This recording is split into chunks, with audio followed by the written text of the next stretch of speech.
Zora and Me, Chapter 11. Even though I felt sad about Zora's troubles with her father, I would have welcomed some trouble with mine. The thing about not seeing someone for a long time, especially someone that you love, is that your memory of them becomes one-sided, or at least that's what happened to me. Except for him leaving, all of my memories of my daddy were good ones. Him fixing me breakfast because my mama had to leave so early.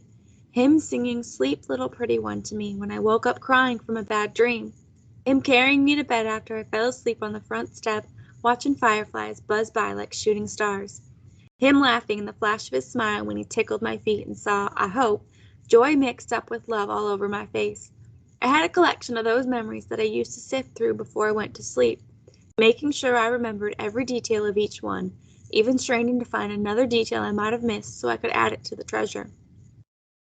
My favorite thing to chew on from the treasure box was the singing. Maybe it was because my eyes had always been closed when he sang to me that it was easy for me to pretend to myself that he was still right there. He never sang the blues, mostly hymns and lullabies and songs he just made up, but suddenly I felt like I was remembering that he did. I could even hear his voice. But good things alone don't make up a person who's real. For someone to be real in my heart and my head, I have to take the good about them with the bad.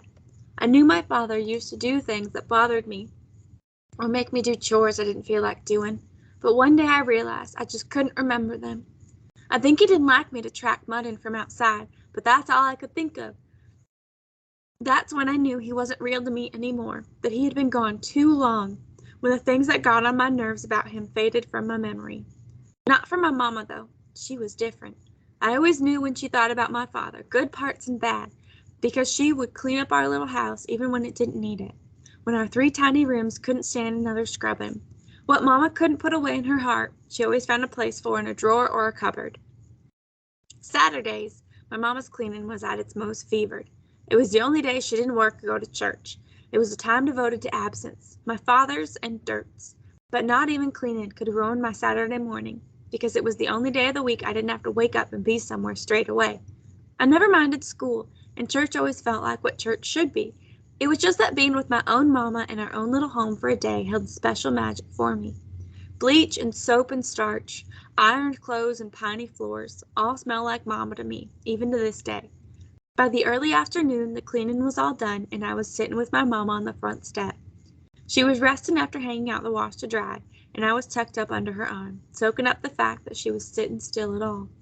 Then, right when Mama stood up to finish chores, the creaking in her back loud as a rusty hinge, Zora and Mrs. Hurston strolled up. After what had happened at supper the night before, I didn't know when I might see Zora again, so seeing her right then was an unexpected treat. Mama seemed surprised too.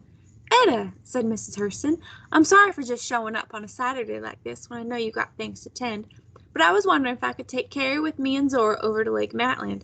Sarah's home practicing piano for church and minding the baby, and we have some guests coming next week I gotta buy some towels for, and our girls should have some kind of fun that don't need staining up their clothes something awful."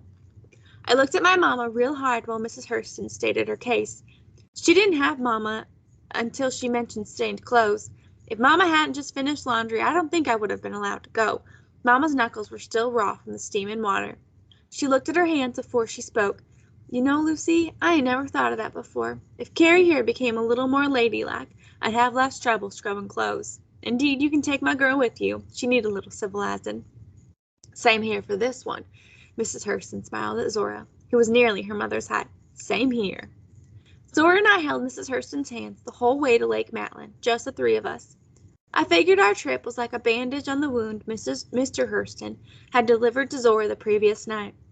During our walk, Mrs. Hurston kept asking, "How y'all feeling?" Without fail, both of us responded, "Fine," but I could tell Zora wasn't fine so much as better. And Mrs. Hurston knew that the fastest way to heal Zora was for her to spend time with people she loved. That afternoon I was a patch on a healing blanket.